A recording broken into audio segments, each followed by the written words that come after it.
Welcome to the program. I'm Mark Imperial. This segment's being brought to you by booksgrowbusiness.com. It's the place where professionals, business owners, and entrepreneurs publish to grow their businesses and to leave a legacy.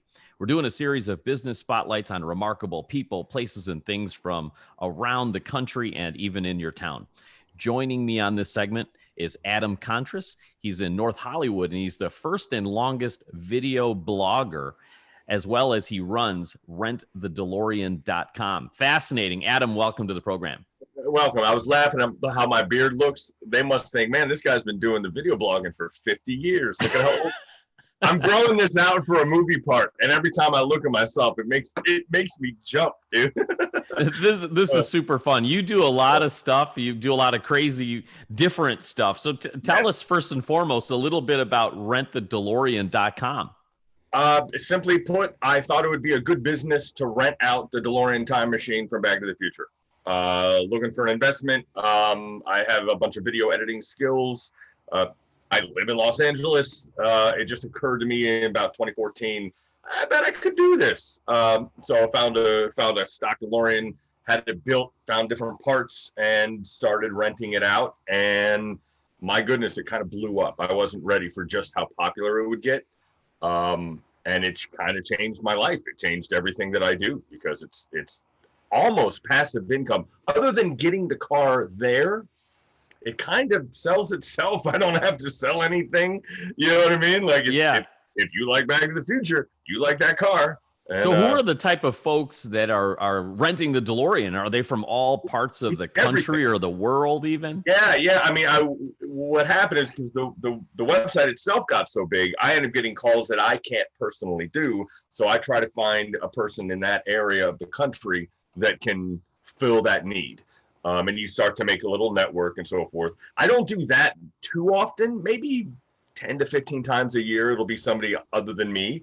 But for the most part, it's here in Los Angeles, and it's just everything from a 5-year-old's birthday party to a huge corporate event to, I mean, and even through COVID, it didn't do much different. There was at the very beginning of COVID, first few months, everybody kind of just freaked out. But by like August, September, everything's been back to normal. I mask up. I have a kid who has asthma, so I got to be super, super careful. But it's kind of bulletproof when it comes to the want is always there for this car. I'm as surprised as anybody. I had no idea it would go this long. That's fascinating. Is it people get this inspiration out of nowhere, or is it a lot of referrals and people have seen it and they have to call and do it? Yeah, I'm very lucky. When you type rent the DeLorean, it comes up on Google. I think it's more. I'm sure I get referrals. We've never missed a gig. I've kept the streak going, that kind of thing. I'm always professional about it, but I really do think it just comes down to somebody typing DeLorean in a Google search and Rent the DeLorean comes up. Very simple marketing wise. I have to say, I didn't do much work on that end. It's fascinating. You mentioned kids' parties as one example. What's the most unusual use that somebody had for renting the DeLorean? Anything unusual yes. occur? I did a screening on the USS Midway, which is a big battleship, an airship. So they had to lift me up on this massive elevator, and I got to drive it next to these planes, and Mayor Goldie Wilson was there, and I think that's when you got to drive it into Dodger Stadium, which is just bizarre because you're not supposed to even run on Dodger Stadium, let alone drive your car around the bases. I think that's the two that stick out. That just seemed like you look up one day and go, how did I get here? How am I? Leah Thompson's in my car, and we're driving around Dodger Stadium. That was not on my list of to-dos today. Those two particular events, were they tied to a theme, or was it just super random? They were showing Back to the Future, and it was Back to the Future night. Or, Back to the Future is honestly my generation's Wizard of Oz. These people are going to. I've become good friends with Don Fullalove, who played Mayor Goldie Wilson, and we just kind of giggle about it because it's never going away. The 80s movies are going to be there forever, never going away. So you're going to be doing these weird little things in different countries. I was flown to France to show Fastest DeLorean. Just because of the Back to the Future angle, people just are enraptured by that car. Hey, I'm with you. World's best right. generation, 80s. Yes. Absolutely. So, Adam, tell me now. Speaking about your films, you release at least a film a year. Tell us about your. Did you like my segue? Did you see how I just kind of made you jump right over? It was perfect. Absolutely. I was in talk radio for a couple of years, man. Back in the '90s, I used to do it. So I missed that. I even missed that microphone you have, man. I need to get you one of those because that's what I used to use. I've got this. I've got the EV320 as well. Like, it depends on what mood I'm in. I missed the arm. That's what I'm trying to find a way to need to have an arm to pull it in. Oh, come on. Anybody can have an arm. You can get an arm right now. Right. I know. It's the space. Space is the problem. I'm sitting outside of my bar, long story short, you said I was first and longest written video blogger, and then in the midst of everything, my car broke down, and instead of just fixing it, I decided to put a new engine in it and drag race it. And I made a website and thought this ought to be cool, and I'd make a documentary out of it. And then things, like they often do when you make a documentary, kind of twisted. And it became this big dramatic thing. And it was great for the movie, awful for me, bad stuff with family. But the movie ended up being really good and really well received. So we made a sequel to that movie. And then because I'm the first and longest video blogger, I have all this documentation over 20 years, 25 years. So I met Michael Jordan in 1995, sat in the locker room with him and had my video camera with me, which was kind of a no-no. And so I made a movie last fall called Meeting Michael about the 25th anniversary of getting to sit on the court with him. And it was crazy. So I've just been trying to take little stories from my life, and I tend to tell them quite vulnerably and blunt, and I don't always look good. It's very, I don't know, it's a different type of storytelling. It's a journey movie because it always hits you in the head and hits you in the heart. It's a weird way to tell a story, but I'm so used to it now. I've been doing it for so many years. So fascinating. Your last three were Fastest DeLorean 1 and Fastest DeLorean 2, and then Meeting Michael. And then the next two are going to be 10-year journey volumes where 2010 Adam talks to 2000 Adam, tells him the story, and then 2020 Adam talks to 2010 Adam.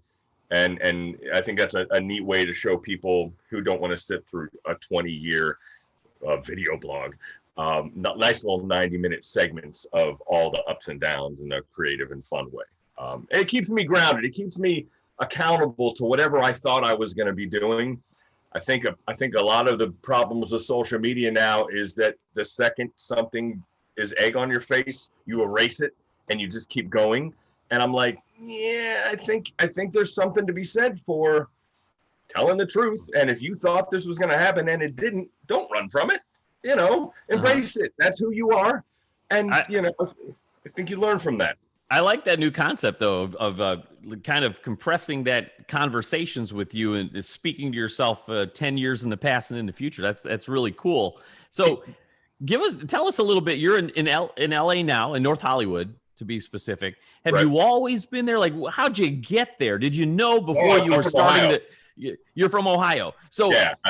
Did you know you were getting into film? How did you get started? What inspired you to do the first video blog even? Right. I was in talk radio from like 95 to 99. That was about the range. I went from talk radio to FM radio, and I was production director. And, the radio business is quite fluid. But I started doing this show with 4 televisions.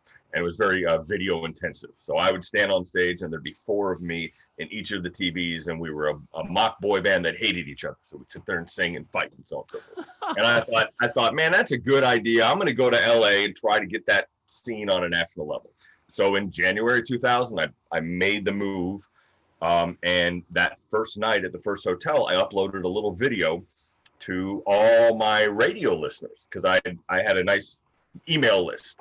And then when I got home, I made what ended up being the first video blog. There was no one was doing this because it was so difficult to put video on the internet in the 90s. It was so hard. So I'm the first just because I'm insane. I don't know why I kept doing it, other than I liked the fact that I could always go back and look and I could see what I was doing. And I never wanted to waste a month because I felt indebted to those people that were following it. I'm like, well, I got to do something this month. And I just kept documenting it. And then the fact that I kept documenting it when it got really bad became a therapy. And it made you feel, you started to realize, hey, next month's a new month. You can keep going.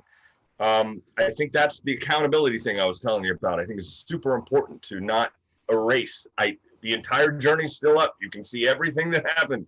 And so I got to be kind of accountable to that. And that's why I started. And then the documentary side of it, listen, now distributing a movie is way different than it was 20 years ago. Even 10 years ago. Oh, can I say that? I'm sorry. Yeah, you sure can. You just did. It's okay. It's fine. I was in Radiohead for a second, and you got to be careful when you're in the radio world. But yeah, that was 10 years ago was even difficult to get good video distribution. But now I got a distributor, so that makes it a little easier. And now, my God, Amazon Prime, and Netflix, and there's just so many great ways to view content now.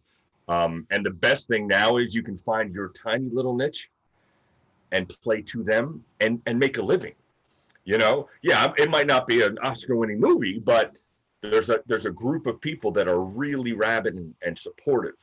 And if you play to them and you have a nice, it's a really good way to keep your brain going. Is focusing on a tight knit group and not worrying about all the other stuff. Hey, did that boy band film ever get made, or did that ever get out there? That sounds fascinating to me. I want to see that. Yeah. That was, we were on CBS for a little bit, on CBS News. It was called Adam and the Egos, and we were in the morning. And that was as far as it got as far as a film being made. And it was part of Living Room Live. It's a long story, but the clips are there. You can find them. I will be going back in a couple years and doing a reintroduction and that kind of stuff.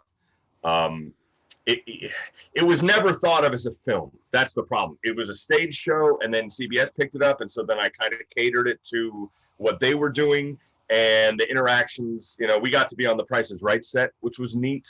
I got to do Young and the Restless, so I had all my characters as all these dramatic people. I've done a bunch of cool stuff with it, but I never made an actual film out of that yet. I will. That's the key word. Yeah, I got all the footage. So that sounds like a lot of fun. Adam, so rentthedelorean.com, obviously, for folks that want to rent the DeLorean for a party, for a theme, for whatever it might be.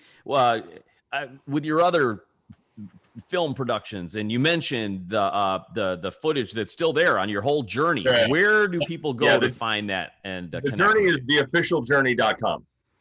If you want to go that route, you're going to be kind of crazy to do that. On YouTube, I have a channel too. YouTube was way after I started. So you must have been using like some clunky software in the 90s before I had YouTube. to host everything. It was really hard. I've done that myself around 97. I think it was 98, using the weird software, putting the video on your host. And then Macs and PCs couldn't see the same freaking video. So you had to make, if you have a Mac, you can get this player. And if you have a PC, you have this player, and the videos were this big. Yeah. It was really hard. So I've never been like a YouTuber. All my stuff is on YouTube, but it's more just like for organizational purposes, because it makes it easier for me. But your best bet for the film stuff, just go to Amazon Prime and type my name, Adam Kontras, and the 3 films come up, and use at your own leisure. Awesome. So are those the best ways to connect with you? rentthedelorean.com, Amazon Prime, and Facebook. I've got a public page on Facebook. All the normal ways you would find somebody like me. Yes. Perfect. Adam, I really appreciate you taking the time and sharing your fascinating journey and your story with my audience today. And I wish you continued success for rentthedelorean.com and all your film projects. Thank you, man. Great talking to you. My pleasure. Adam Kontras, first and longest video blogger. He runs rentthedelorean.com and releases at least a film a year. Fastest DeLorean 1 and 2 and Meeting Michael. Definitely check him out. This segment's been brought to you by booksgrowbusiness.com. It's the place where professionals, entrepreneurs, and business owners, business leaders It's where they publish to grow their businesses and to leave a legacy. That's all for now. I'm Mark Imperial, and thanks for tuning in.